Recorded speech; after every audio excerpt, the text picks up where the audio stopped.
बलवान ठाकुर जी, विपक्ष यहाँ पर ये कह रहा है कि यहाँ पर कोई कार्य नहीं हो रहे। ऐसे है विपक्ष वाले नेताओं को इसके अलावा कोई काम ही नहीं है। विपक्ष इलेक्शन के बाद दिखा कहाँ यहाँ पे? आपको दिखे हैं कहीं पे विपक्ष के नेता?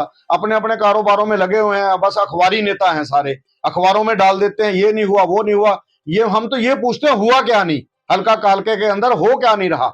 हाँ, धीरे धीरे सड़कें थोड़ी होती हैं कि आपने आज बोल दिया और कल बन गई। टाइम लगता है, 6 महीने साल लगता है।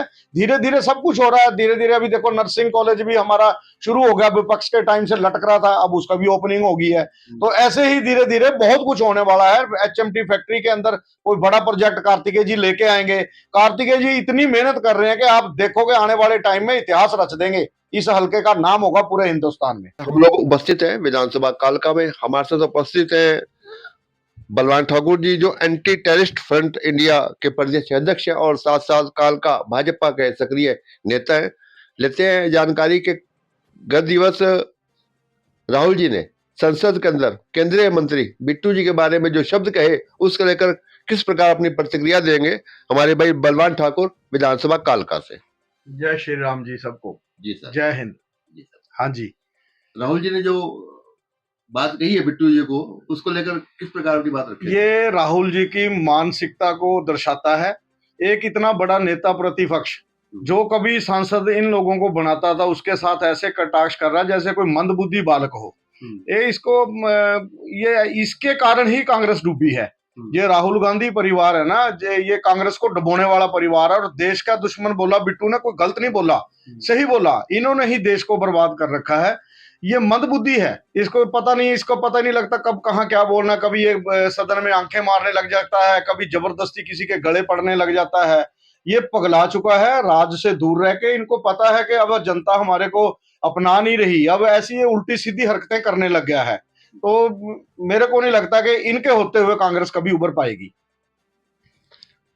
बलराम जी, बलवान ठाकुर जी, अभी गत दिनों ही यहाँ पर कांग्रेस की सद्भावना यात्रा निकाली। कांग्रेस इसको अपने आप में बड़ी सफल यात्रा बता रही है। आप बताइए कैसी रही यात्रा और कैसा यहाँ का लोगों का समर्थन मिला है नहीं मिला उनको?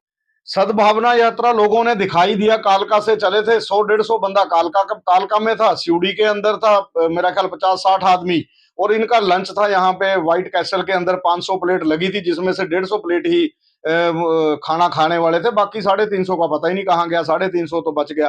तो इससे पता लगता है कितनी बड़ी इनकी यात्रा थी। बस स्टैंड पे 25-30 लोग खड़े थे। कोई टाइम था चौधरी भजनलाल के टाइम, ऐसी कोई यात्रा होती थी तो यहाँ पे हजारों की लोग में तादाद में लोग आते थे। यहाँ के तो आते आते थे, बाहर से भी बहुत आते थे।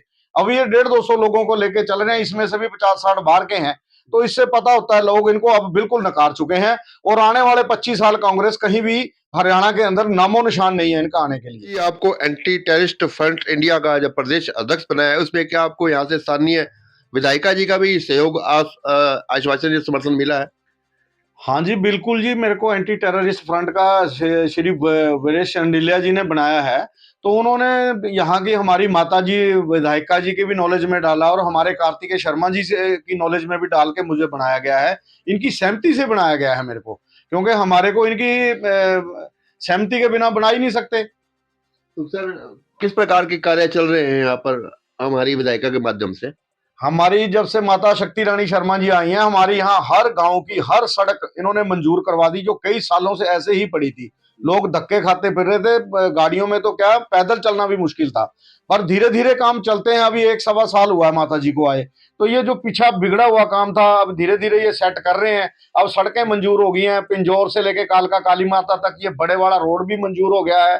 तो काम कोई भी ऐसा नहीं है जो नहीं हो रहा। हर जगह जहां भी कोई बिजली पानी जो भी समस्या लेके जाता है, समस्या हल होती है। माता रानी अपने हमारे माता जी अपना घर समझ के काम कर रही हैं। हल्का उनका हल्का एक वो कॉन्स्टिट्यूंसी नहीं समझते, इसको अपना घर समझ के काम कर रहे हो। चाहे कालका हो, रैतन हो, दून हो, मोरनी हो, हर जगह माता रानी बहुत अच्छे तरीके से काम कर रहे हैं और अपना घर समझ के कर रहे हैं। ठाकुर जी, केंद्र सरकार ने अभी पार्लियामेंट में बजट पेश किया है, उस बजट को लेकर क्या प्रतिक्रिया देना चाहेंगे आप? इस बजट को देख के भी कांग्रेस बुखला गई है, क्योंकि ऐसा बजट कभी पेश कर ही नहीं पाई कांग्रेस। आम जनता के लिए, आम नीचे से लेकर ऊपर तक सबके लिए बहुत बढ़िया बजट आया है। और हमारी ऐसे ही सरकार हर साल बढ़ चढ़कर ऐसे ही जनता के लिए काम करती रही। बलवान ठाकुर जी, विपक्ष यहाँ पर ये कह रहा है कि यहाँ पर कोई कार्य नहीं हो रहे। ऐसे है, विपक्ष वाले नेताओं को इसके अलावा कोई काम ही नहीं है। विपक्ष इलेक्शन के बाद दिखा कहाँ यहाँ पे? आपको दिखे हैं कहीं पे विपक्ष के नेता? अपने अपने कारोबारों में लगे हुए हैं, बस अखबारी नेता हैं सारे। अखबारों में डाल देते हैं ये नहीं हुआ वो नहीं हुआ। ये हम तो ये पूछते हैं हुआ क्या नहीं, हल्का कालके के अंदर हो क्या नहीं रहा। हाँ, धीरे धीरे सड़कें थोड़ी होती हैं कि आपने आज बोल दिया और कल बन गई। टाइम लगता है, 6 महीने साल लगता है। धीरे धीरे सब कुछ हो रहा है। धीरे धीरे अभी देखो नर्सिंग कॉलेज भी हमारा शुरू हो गया, विपक्ष के टाइम से लटक रहा था, अब उसका भी ओपनिंग हो गई है। तो ऐसे ही धीरे धीरे बहुत कुछ होने वाला है। एचएमटी फैक्ट्री के अंदर कोई बड़ा प्रोजेक्ट कार्तिकेय जी लेके आएंगे। कार्तिकेय जी इतनी मेहनत कर रहे हैं कि आप देखोगे आने वाले टाइम में इतिहास रच देंगे। इस हल्के का नाम होगा पूरे हिंदुस्तान में। बहुत